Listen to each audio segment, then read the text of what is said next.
It was the sound that did it. Not the words, not the silence.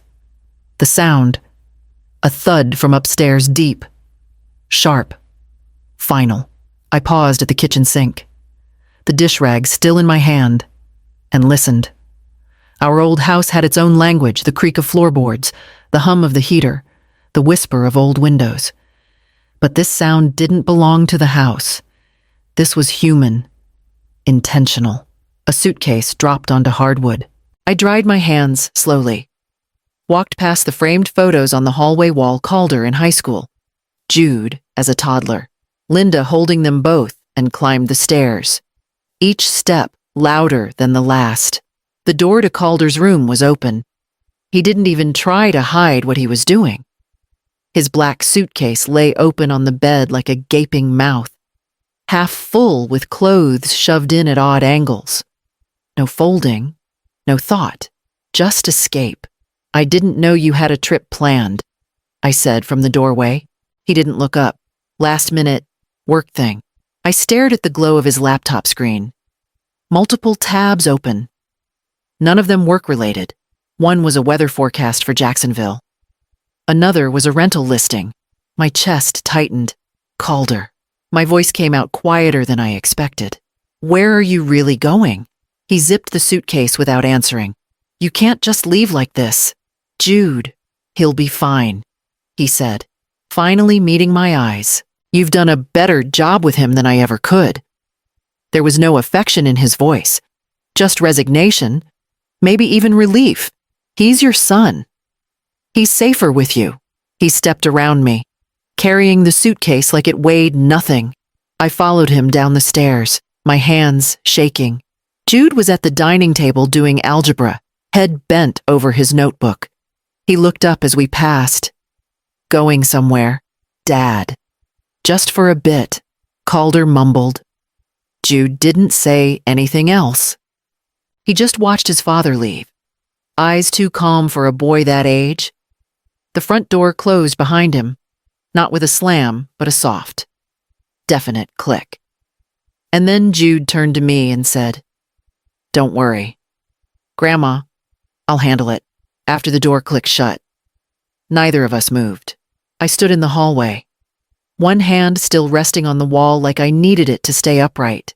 Jude went back to his math homework without a word, pencil scratching against the page. Quiet and methodical. Dinner that night was silent. I made scrambled eggs and toast, the only thing I could manage without shaking. Jude ate like it was any other night, chewing slowly, eyes on the plate. He didn't ask where his father had gone. He didn't cry. He just cleared his plate, rinsed it in the sink, and said, I'll be upstairs. I nodded, not trusting my voice. After I loaded the dishwasher, I sat at the table and stared at the wall until the house grew dark around me. It wasn't the first time Calder had disappointed me, but it was the first time he didn't pretend to feel bad about it. The suitcase, the lie, the absence of goodbye. It all pointed to one thing: he didn't plan to come back. Not for Jude, not for me, not for anything. I tried to sleep but couldn't. Around midnight, I heard it. Soft clicking from upstairs. Not a TV, not music. Typing. I wrapped my robe around me and climbed the stairs barefoot. Light bled from beneath Jude's door. I knocked gently. Come in. Grandma. He sat at his desk, his laptop open, screen filled with text I couldn't begin to understand. Not games, not social media. Something more serious. What are you doing up so late? I asked. He didn't look away from the screen. Research. I took a step closer. My voice softer now. Research for what he... Clicked something. The screen shifted. Then he turned toward me, eyes steady in a way that didn't match his age. Don't worry. Grandma, I'm handling it. I stared at him, trying to reconcile the boy I'd raised with the expression he wore now. Calm. Focused. Completely without fear. Then he turned back to the keyboard, and the clicking resumed. The next morning, Jude waited until I had my coffee in hand before he said, "We need to talk." He gestured toward the dining table, already cleared and wiped clean, a folder sitting in the center like it had been waiting for me. He slid it across. Inside were printed statements, bank records, login logs, screenshots. At first, I couldn't make sense of what I was looking at. Then my eyes settled on the numbers. My savings account, $12. The balance sat there, stark and unbelievable. I blinked hard, then looked again. Still 12. I double-checked. Jude said softly, "It's accurate." My breath caught. That account held everything, decades of work, every unused bonus. The money I never spent on myself. "What about your college fund?" I asked. Barely hearing my own voice, he opened another document. "Zero." "No," I whispered. "It was protected. It was locked." "Not anymore. 3 weeks ago. Dad transferred it to his personal checking account, then to something else I haven't traced yet." I couldn't speak. My hands trembled as I turned the pages. There was one for Linda's memorial account too. Gone. Every dollar we set aside to honor her memory after the funeral. "He's been doing this for months." Jude continued. "Small transfers. Nothing that would trigger alerts. I didn't notice at first." I sat back in my chair, the room tilting slightly around me. I saw things in his browser history. Jude went on. Things about offshore accounts, temporary IDs, travel logistics, grandma. He wasn't just running away. He was erasing us before he left. The air felt heavy, like I couldn't breathe in it properly. My son hadn't just walked away. He'd been planning it, quietly, strategically.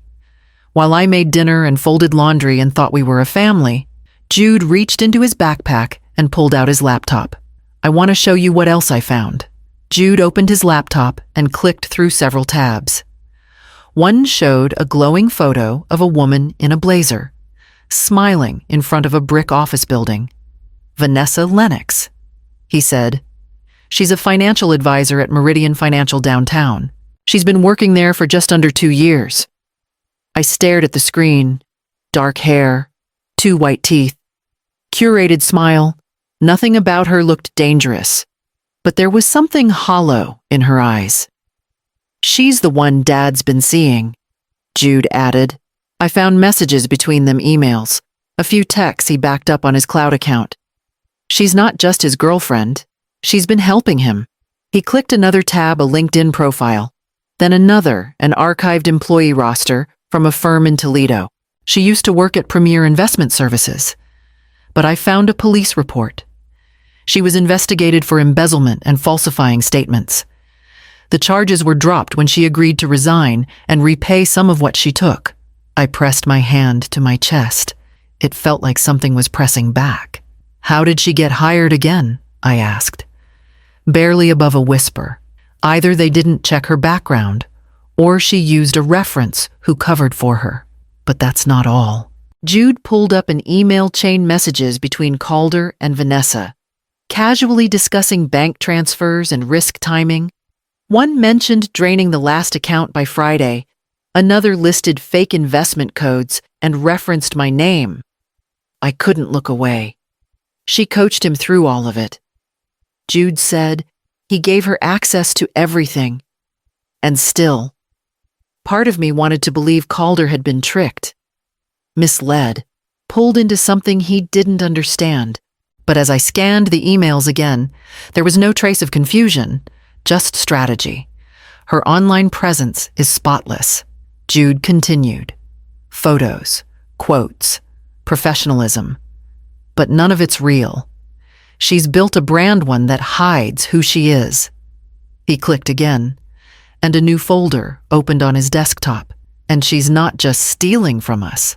Jude's fingers moved quickly across the keyboard. I sat beside him, unsure if I was more afraid of what he might find or what he already knew. She's been using a pattern. He said, fake investment portfolios, forged statements, delayed withdrawal excuses. She drains accounts slowly. The victims are mostly elderly. Most of them don't have anyone checking in. He pulled up one file. Frances Miller, age 82. She lost $30,000 from her pension. Vanessa sent her fake quarterly reports showing steady gains. Meanwhile, she was transferring the real funds to a shell account. My stomach turned. Does Mrs. Miller know? Jude said. None of them do. Not yet. He opened another Richard Hayes. 74. He thinks he lost half his retirement in a market crash. But the transactions don't line up. Vanessa transferred everything on a day the market didn't move. He clicked again. More names. More balances. 17 victims in total. I could barely process it. My mind was still trying to hold on to the idea that Calder had been misled, that he was just the fool, not the accomplice. But then Jude opened another email. It was from Calder to Vanessa. The subject line read, "Client list, no family oversight." Inside was a spreadsheet, columns marked age, assets, isolation risk. I reached for the table's edge to steady myself. He helped her pick the targets. Jude said quietly. He helped her decide who would notice last. I couldn't speak, couldn't breathe. This wasn't just theft. It wasn't a mistake or desperation or even selfishness. This was predatory, and it was orchestrated by the boy I'd once rocked to sleep during thunderstorms. He didn't just betray us. I whispered. He betrayed people like me. Jude looked at me with a steady calm. I didn't deserve. That's why I'm not letting this go. He opened a drawer, pulled out a stack of padded envelopes, and placed them on the table. I've already started printing copies. By the next morning, the dining table had become Jude's war room. Each envelope was labeled with care. Inside, he placed printouts of bank transfers, forged documents, side-by-side comparisons of real statements versus the fakes Vanessa had created. He wrote cover letters for each one, anonymous but thorough. Clear instructions on how to file a fraud report, contact legal aid, and begin restitution claims. You wrote these yourself, I asked, holding one of the letters. I drafted them. He said, I had AI check the tone, didn't want to scare anyone, just tell them the truth. He was 15, still skinny, still growing into his height. Yet here he was, speaking like a lawyer, moving with the calm precision of someone older than both his parents had ever been. I included backup copies of everything. He added, if they go to the authorities, I want them to be believed. I sat in the chair by the window, watching him fold the papers, seal the envelopes, and stack them neatly. There was no vengeance in him, no visible anger, only quiet resolve. How will you send them? I'll use a Dropbox 2 towns over. No fingerprints, no cameras. I've already scrubbed the metadata. I didn't know half of what that meant, but I trusted that he did. Why not go to the police yourself? I asked. They'll move slower, and they won't protect the victims right away. These people need to know now, before she drains more. I reached for one of the padded envelopes and ran my fingers over the edge. He wasn't just sending evidence, he was sending protection. And for the first time since Calder walked out, I felt something unfamiliar rise inside me, pride tangled with fear. Jude slid the last envelope into his backpack. I'll be back before dinner. 3 days passed in a strange kind of quiet. Jude went to school like nothing had changed. I did the dishes, made meals, and waited for something to shift. I could feel it coming the way you feel a storm before the clouds form. It came on a Thursday afternoon. I was sorting bills at the kitchen table when the phone rang. The caller ID flashed. Calder. My fingers hesitated before answering. Hello, I said. Mom, he said. Breathless. We need to talk. Right now. His voice was tight, higher than usual. Strained. What is it? Something's wrong. Everything's falling apart. I think someone's targeting me and Vanessa. I stood slowly. What do you mean? My accounts are frozen? Every one of them. Her credit cards got flagged. The bank called about irregular activity. Then this morning, her job, she was suspended. Now, the state is looking into her client history. I said nothing. The only sound was the hum of the refrigerator and the light clicking of keys upstairs. Jude, still at work. I don't know how they found everything, Calder said. Whoever it is. They have records, emails, transfers. They even contacted her boss. Maybe, I said slowly. Your private things weren't as private as you thought. This isn't funny. Mom, we're being hunted. Someone's tearing us apart. And I think they're coming for you and Jude next.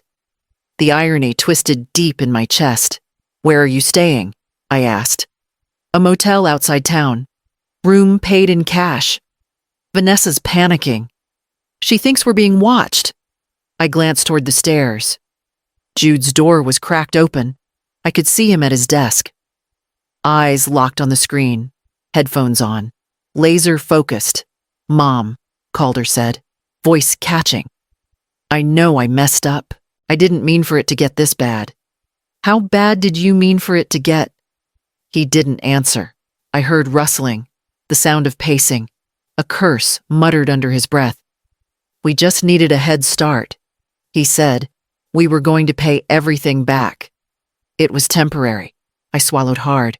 You stole Jude's future. Mom, please. Upstairs. The clicking stopped. Then Jude appeared in the doorway, holding a notepad. He'd written one line, keep him talking. Police are 5 minutes away.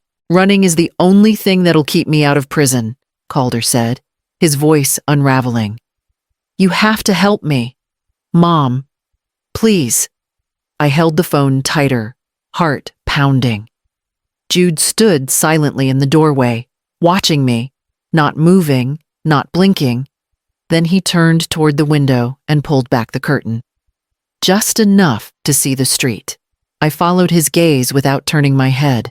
Where exactly are you? I asked, keeping my voice even. The Sunset Motel off Route 9. Room 12. He hesitated. Vanessa's still asleep.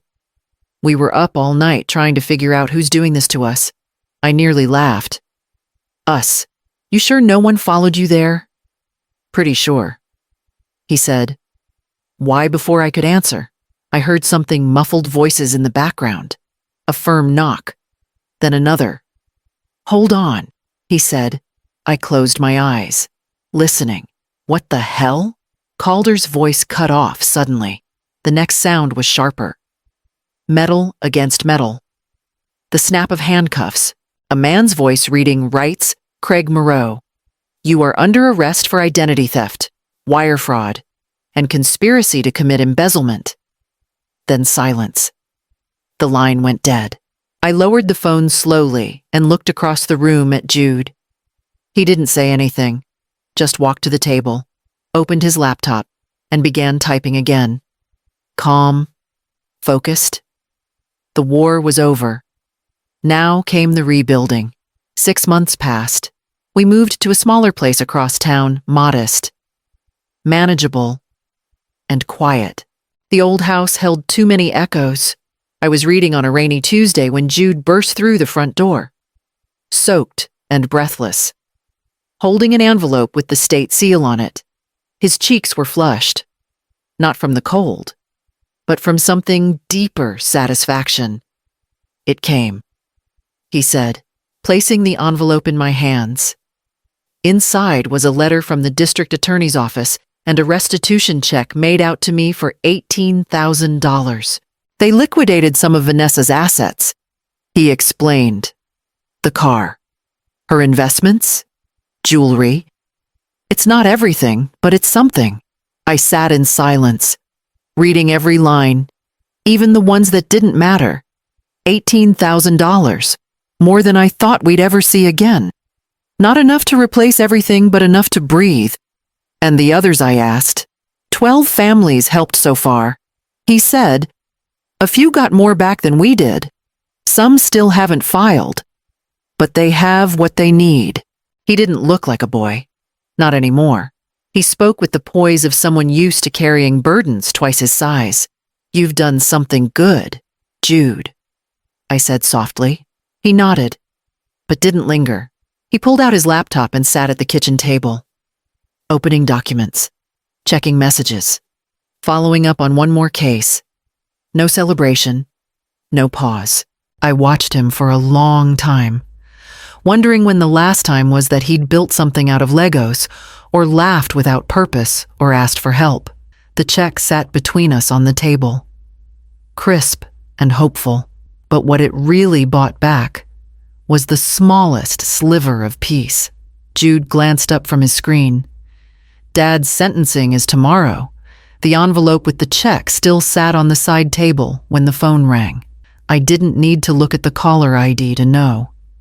I felt it before I saw it like a ripple in still water, but I looked anyway.